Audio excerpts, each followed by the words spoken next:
Hey everybody, it's Jason Blaha here, and it's time for part 4 of the Monday Q&A, so let's do it. I've got a couple of deload questions up front. If you get tendonitis in your forearms, is it time for a deload or just keep lifting through the pain? I've been doing this for a few weeks and it's not getting any better.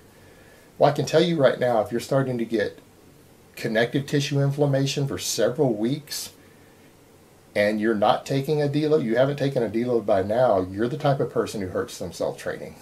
You are predisposing yourself for injury, and I think the first time you snap something, your mindset will change completely, and you'll start doing deloads more effectively after you have to have something surgically reattached.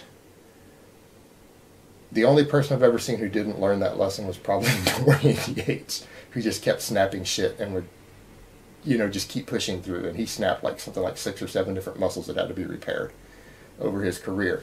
But for most people, if you're experiencing those connective tissue nags, and even he mentioned that he got those ahead of time, those injuries just didn't happen randomly. He knew they were coming in retrospect.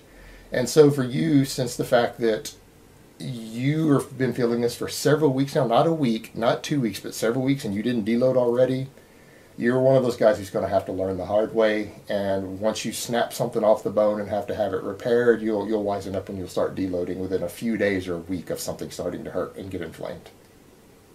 And for those who don't understand what a deload is, a deload means you usually reduce your workload and your volume. Usually you cut your weights by about 50% and sometimes your volume by as much as 50%, and you just train with lighter weight with lower volumes for a week or so. And I've covered all this in the past when talking about dual factor recovery models and the way professional athletes are trained. Deloading is very, very common in the professional sports world. It's very, very heavily used. All right, next question. You said if someone is getting signs of minor injuries that they should take a deload. So I was wondering if lightweight lifting will help minor injuries recover. Yeah, absolutely. If you're just experiencing some minor inflammation, what you will find is that deloading doesn't stress stuff enough. For example, if you're normally bench pressing 100 kilos for sets of 5 reps, and you're starting to get some inflammation in that upper tendon in the pec that inserts into the delt, and you take a deload, what you're going to find is that doing 50 kilos for sets of 5 isn't going to load that tendon enough to further the inflammation. The inflammation will go ahead and ease up, but by that same token, you're getting blood flow. You're stimulating blood flow by using the lighter weight into that area, which can help bring nutrients in. It can help with healing. And more importantly, you're maintaining performance because you're still training the motor patterns. You're keeping your neural efficiency, which is better to do than to just completely take time off, because motor patterns can detrain over the course of a week a little bit if you don't do anything. So the deloading is multi-purpose there as far as it being actual active recovery and helping to continue to train those motor patterns. But as far as actual helping healing, in some cases, yes, it may, because you're getting blood flow to those areas without putting enough stress on them to cause further micro tearing or micro traumas. All right, next question. Jason, got to fast for about 20 hours before my meet for the weigh-in. How should I approach eating afterwards? I will have around 6 hours to eat before going to bed, and then the competition is the next day. Should I eat everything in sight or take a more moderate approach? No, don't eat everything in sight, because what you really have to do after a fast, what you really need for maximum performance is electrolytes and carbs. You need muscle glucose, and if you're eating everything in sight, if you're eating, say, excessive amounts of protein or fat, a lot of really high fatty foods, you might limit the amount of carbs that you can get into your body, because you're filling yourself up with non-glucose calories, and particularly the protein. Protein can be satiating. You're going to limit the amount of glucose you can get in.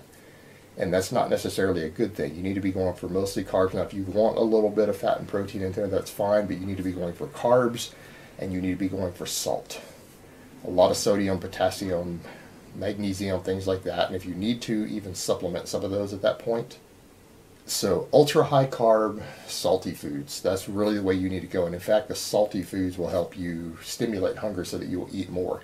So you want to carb load heavy that night, and don't worry about it. As long as you're not eating a bunch of high fiber carbs, they'll digest and absorb pretty quick. If you're eating white rice and white noodles at a Chinese buffet, trust me, there's not going to be much food volume in there for you to be puking up the next day. And then the next morning you might want to just eat normal and focus on a lot of liquid calories so that, again, you're not vomiting anything up. Electrolyte drinks are really nice. Sports drinks are nice. but you want to eat foods that don't have a lot of bulk, that will keep fast carbs in you. And you need to stay hydrated. That was the biggest mistake I made at my last meet. I didn't rehydrate properly enough, and then I didn't stay as hydrated as I should have through the meet. And that was a big mistake on my part.